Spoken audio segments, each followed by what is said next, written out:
This is the Truth Network. The heart of every man craves a great adventure, but life doesn't usually feel that way. Jesus speaks of narrow gates and wide roads, but the masculine journey is filled with many twists and turns. So how do we keep from losing heart while trying to find the good way when life feels more like a losing battle than something worth dying for? Grab your gear and come on a quest with your band of brothers who will serve as the guides in what we call the masculine journey. The masculine journey starts here now. Welcome to Masculine Journey. We're glad you're with us this week. And yes, I do know I say that every week. And I know I say that every week because we're always glad that you're with us. And we thank you for joining. And I'm excited about this topic. One, because I don't really remember what it was. No, I do remember what it was. I think it's a great topic. Danny, I might have you explain it. And then if it doesn't make sense, we'll have Jim try to explain it. And then we'll have somebody else try to explain it. No, that's what we're doing in the group this week, because we went back and forth with like 3 or 4 different explanations. So yeah. So why don't we start with yours, because it was your topic. So let's start there. Well, it comes out of Malachi 3:3. He will be like a refiner and purifier of silver. He will purify the sons of Levi, and refine them like gold and silver.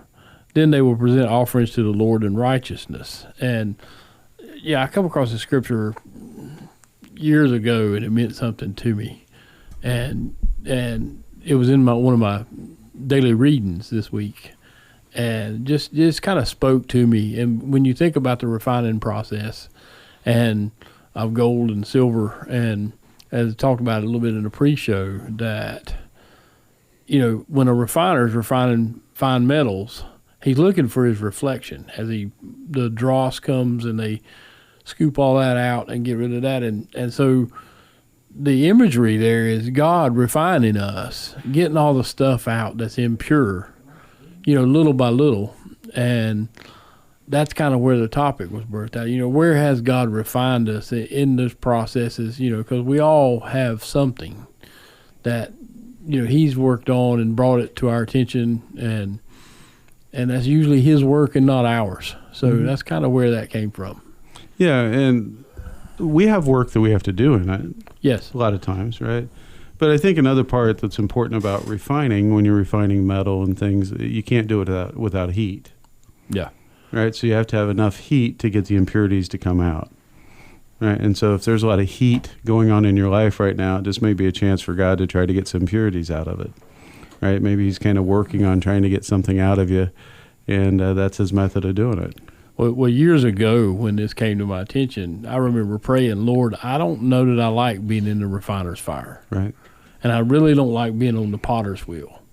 And what he reminded me of is that if you're in the refiner's fire, I've always got my eye on you. And if you're on the potter's wheel, my hands are always around you. And so that was just kind of a beautiful thought that, even though there's lots of chaos going on and everything, his eye is always on us. And his hands are always there, no matter what's going on. Mm-hmm. And if you're on the potter's wheel, you still have the fire to look forward to. Oh, yeah. Well, that's true. To solidify what's changed. Yep. So, Jim, would you add anything to that description of the topic? He did a great job. Okay, that's what I thought. I just didn't hear his before I did mine. Okay. No worries. We were in topic competition. We were. Well, we go from not having any topics to we have like 2 or 3, and so sometimes they kind of combine into one. Sometimes they become separate shows, and so this one is just refining. So how have you been refined? How has God refined you in the past? How is he currently refining you? If you have an idea of what that is. Right, whatever applies. Where you hope that he'll refine you in the future. So we'll just kind of go from there. And Danny, you have the first clip. Because it just makes sense. It just makes sense because it's your clip. Yeah. It's from the short movie Butterfly Circus. We use a lot at boot camp, and it's, I think as you said one time, Sam, it wasn't a quote a Christian movie. It's not. But the gospel's all through this thing, the redemption and everything. And the scene is where the star wheel he's been brought out of this circus where he was really made a sideshow of, and it wasn't a very nice environment and that kind of thing. And this Master of Ceremonies, who is the Jesus-like creature in this, has got him out of there. And so they're all the circus performers are performing little things out in this area where these people live. And Will is observing it because he's just become a member of this crew. And so the clip is a discussion between him and the Master of Ceremonies. And it's almost as though the Master of Ceremonies turns on him in this because he says some pretty harsh things to him. And the interchange in between them is priceless, and we can talk about it on the backside. Splendid, isn't it? The way they move, full of strength, color, and grace. They're astounding. But you? Cursed from birth. A man, if you can call him that, who God himself turned his back upon. Stop it! Why would you say that? Because you believe it. But if you could only see the beauty that can come from ashes. Wait! I'm pulling it down, I swear I will!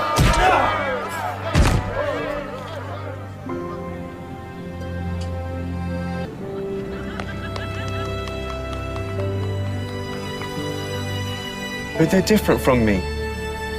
Yes, you do have an advantage. The greater the struggle, the more glorious the triumph.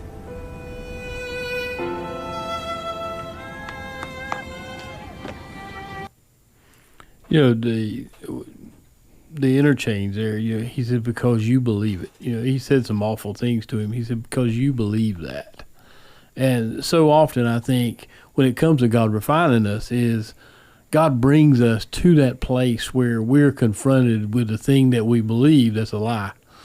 And we have to deal with it. You know, as you said, we do have to have our part because it's fight or flight at some point, because I've had God literally paint me into a corner, and it's either, you know, shrivel up and not do anything or come out, you know, and follow his lead through whatever it is. And so many things in their life, you know, I remember when I knew that God was calling me into ministry, and I don't have a seminary degree, and, you know, I didn't have, quote, the Levitical credentials to be a minister.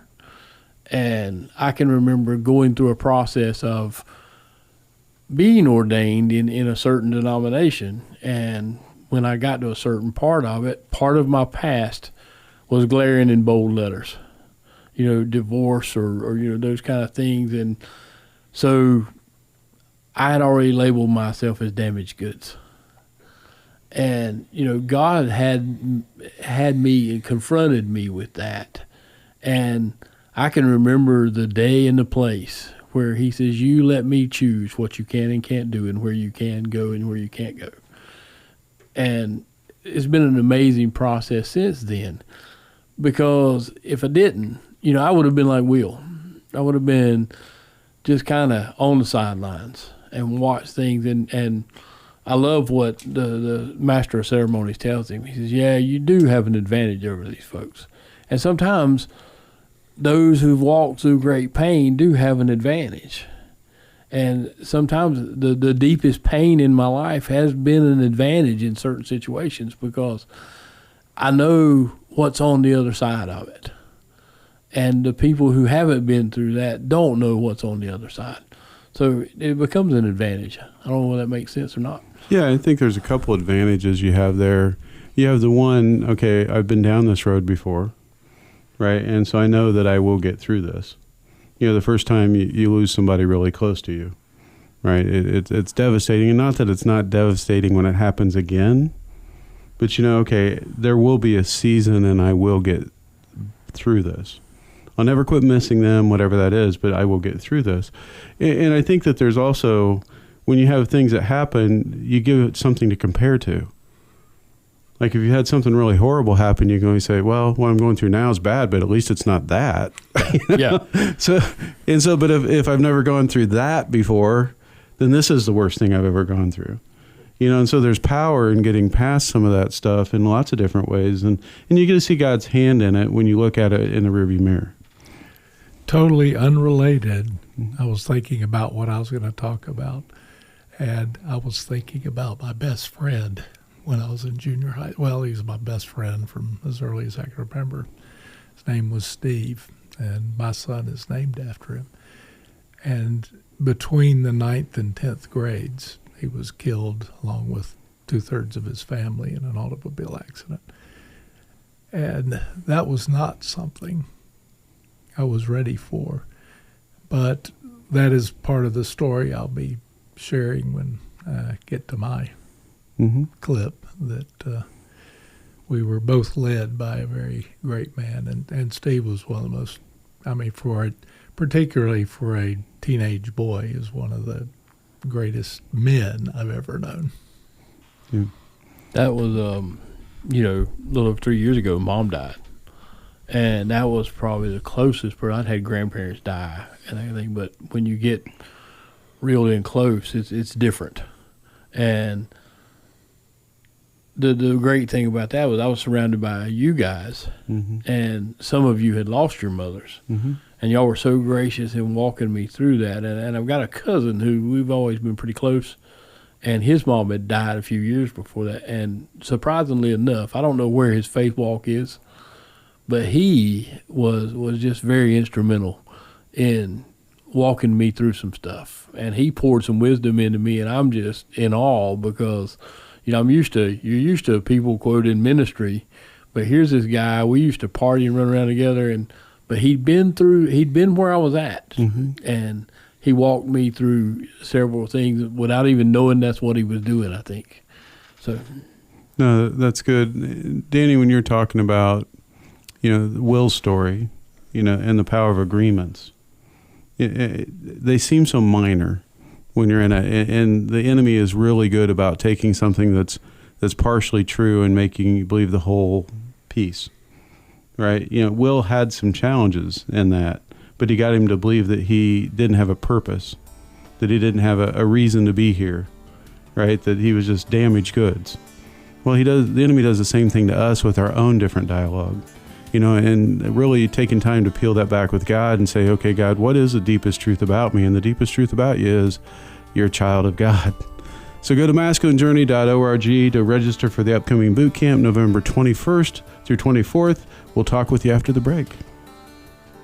What we have at our boot camp is something that makes you stronger and it gives you the strength to go on your regular walk with God. It's something that will make you be bigger than you were when you got there. I got away from Christ and suffered a overdose, and he took my memory. At that time, I didn't know where I was, who was who, what I was doing. So he showed me a little bit of his power there, letting me know that without him, I'm nothing. I don't got nothing, and I will be nothing. So I decided to come back, and just right now, for the first time, I've been through a lot of things. As you see me, tattoos all over and everything. I've been through a war. So for the first time in my life on this camp, I've been able to feel that peace in my heart. I haven't seen my family in over 8 years now, but I actually can say today that I'm okay with it. God is with me, and he's been dealing with my heart on a way that I never experienced it before. And I'm just thankful and grateful. Register today at masculinejourney.org.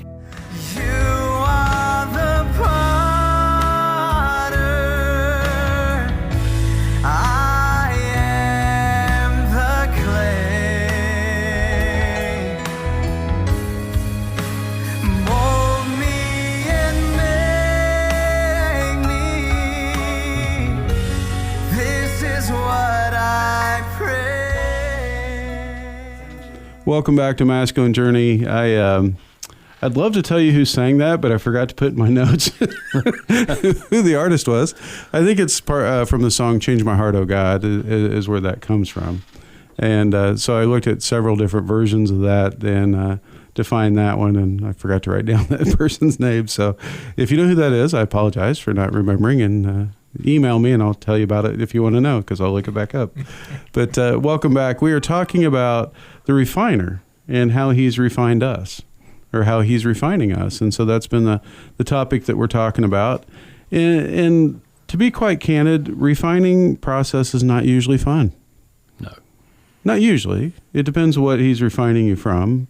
The breakthrough is amazing, right? The healing and the restoration on the other side is definitely worth going through it, but it's not fun in the process typically. Unless it's over. Then it's time for another one. Yeah, then it's time to wait on the next But one. you have to smile on it. Yeah. Or unless you know it's God. Yeah. Because the one I'm going through right now has been not just joyful, but fun. Yeah, and it depends on what you're refining from, or to, or towards, Harold. The old saying, when you're up to your backside in alligators, it's hard to remember that the objective is draining the swamp. Yeah, that's true. That's true. Well, we will continue with my clip, so we'll get on that one. And so this is from the Because it makes sense. it makes sense, and because I'm running the board, it makes it easier to do. This is from a TV series called Rings of Power, and it is a prequel to The Hobbit, which The Hobbit was a prequel to The Lord of the Rings in the sequence of the series, and so in this. You learn on how the rings that were talked about in The Lord of the Rings and the rings that was talked about in The Hobbit, how they came to be. That's where the Rings of Power story kind of goes on. And so you're dealing with dwarves and elves and all the things that you would have if you've seen any of the Lord of the Rings movies. And if you haven't, you have no idea what I'm talking about, but that's what I'm talking about. And so in this scene, we're in Khazad Dûm, I think is the name of it, and it's... Durin, the dwarf, King Durin's domain, and so they're there, and so you have King Durin, and then you have Prince Durin, which is his son. So dwarves are confusing enough because they already look alike, but they also name their predecessors, not predecessors. The people come after them. Descendants. Thank you. Jim, you didn't come up with the big word? I had the block. Yeah, you did. And I was stuck on, they all sound the same. They do sound the same. They kind of look the same. And so what we have going on here, you have Disa, who is the daughter-in-law of King Durin, is there with a group of people talking to the king, and he asks her to stick around. And what he wants to talk to her about is he's had an argument with his son, Prince Durin. Right, so you hear the word Durin a couple times. It's kind of hard to know which one they're talking about. But in this one, it's just talking about the son. But they haven't talked to each other in quite some time. And so I want you to listen to this exchange, and then I want to come back and talk about how God refined me and how this clip plays into that. So we'll listen to this. Disa, a moment.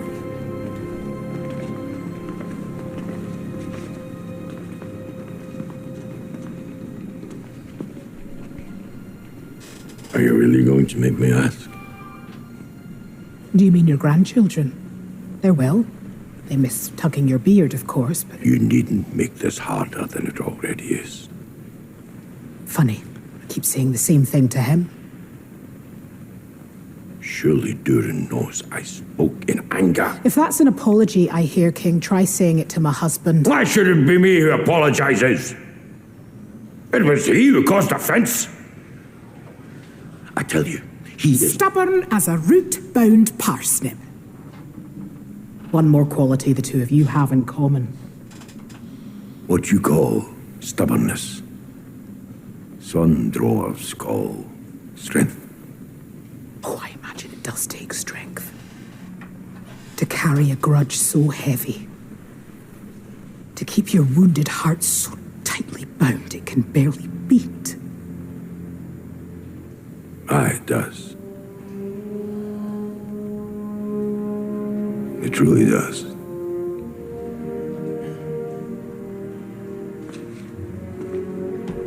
No wonder we can't hear the mountain. Its king is deaf to the sorrow of his own son. Still your axe, Disa! You want to show true strength. Summon your son to you. He'll answer. But leave it to him And the peaks of Saraxagil will thaw before this feud of yours will. So as I was watching that clip a while back, I knew it was a good clip. It really spoke to me. And so I've had it cut for a while, on the video form. And I had already actually cut a different clip for this show. I don't remember why I cut that clip. I'm still trying to remember. And hopefully we'll learn about that before we get to After Hours on why I cut that clip. But then I was done. I had everything done. And God brought this one back to my mind. And I went back and played it again, watched it, because it was a video clip, and then cut the audio from it. And he reminded me of a lot of his biggest refining. Yes, Danny, I've had much breakthrough in how I see myself and in my identity, and not listening to the enemy on that kind of stuff. And that's been some great refinement. For me, it had to do, some of the biggest breakthrough had to do with forgiveness.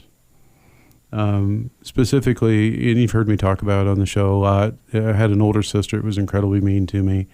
Not just a sibling thing. She was 26 years older than me. She was an adult when I was born. It was, she was quite incredibly mean, just verbally abusive. And so we had a very tough relationship for many years. And then when my dad died, she kind of pulled away from the family altogether. And so I never really talked to her again. She withdrew from the whole rest of the family. And at that point, I was 21 years old. And so fast forward, I moved down here, many, many, many years later, when I was in my 40s, 50s. I don't know, whatever it was in 2007 when I came down here. I'd have to sit and do the math, but I was older. God started waking me up in dreams about my oldest sister. And he kept telling me very clearly in the dreams, you need to forgive her. And I'm like, I'm not going to forgive her, God. I don't want to forgive her. I don't even talk to her anymore. What's it really matter? What's the point? I don't see the point. I have no relationship with this person. And I don't want to. And I'm not going to do it. Well, enough nights of waking up in the middle of the night and not being able to go back to sleep and hearing God say, you need to forgive her.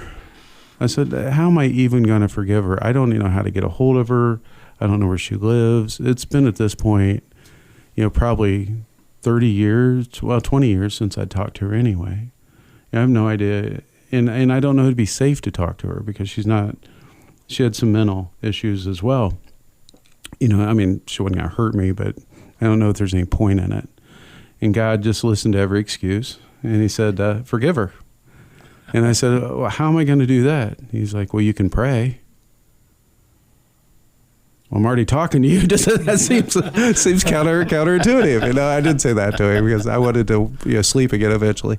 And so no, I just sat there and I said, okay, I can pray. And honestly, for the first time in probably my life, I really, truly prayed for my sister, knowing that I probably would never see her, knowing that, that what's going to be the outcome of this. And what ended up happening for me in that forgiveness was it let loose of the hold on my heart that Deesa's talking about. It takes a lot of strength to hold on to this thing that really compresses and confines your heart, this unforgiveness to have in your heart. And once I forgave her through the prayer, because I couldn't pray for her legitimately and mean it without having forgiven her. And so I realized that as I prayed for her there, I was forgiving her for stuff she'd done in my life. The power she had over me left. I hadn't been around her in 20 plus years, but she still had power over me because her words still had power because I had not forgiven her and I was holding on to it. And there's other examples, when I've been betrayed through friendships, through relationships and things like that, as God has called me to forgive those people. Initially, I'm very stubborn. I could be right there with King Duran. I could be holding on to that because I hold on to things well. But I've learned over time to kind of listen and say, okay, God, I don't want to, but I know you have something in it for me.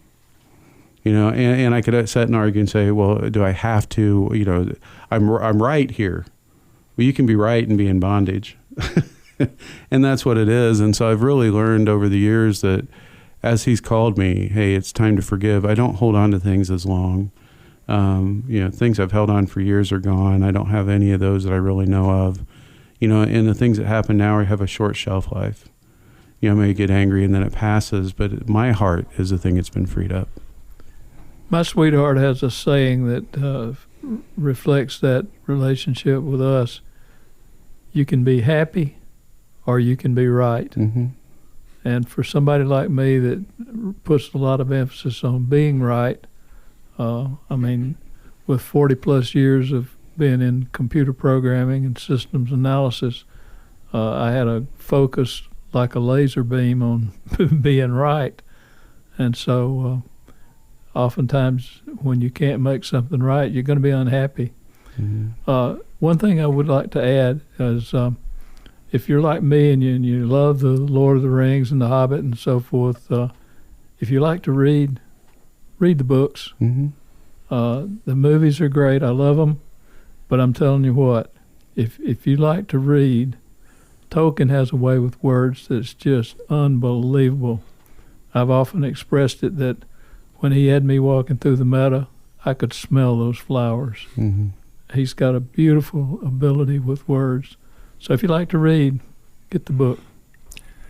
One of the things I love about the new series is Tom Bombadil is in it. I was very disappointed he got left out of The Lord of the Rings. Yes, he is in it. He comes in season 2. Well, did King Durin and Prince Durin form Durin? They did. And they were hangry like a wolf. They were hangry like a wolf. That's why he's always mad. Yeah. Go to masculinejourney.org to register for the upcoming boot camp. When is it, Jim? Do you remember? Right before Thanksgiving. It is. Danny, do you remember what it is? November 21st to the 24th. That's right. Which is right before Thanksgiving. You are both exactly right, to use Robbie's terminology. What prize do we win? We'll get back with Robbie when he gets back. We do miss Robbie, we miss David, we miss Andy, we miss all of our brothers that aren't here. And we miss you, and so we hope you're doing well. We would love for you to come to the boot camp. Go to masculinejourney.org. If you need financial help, please let us know, and love somebody well this week. This is the Truth Network.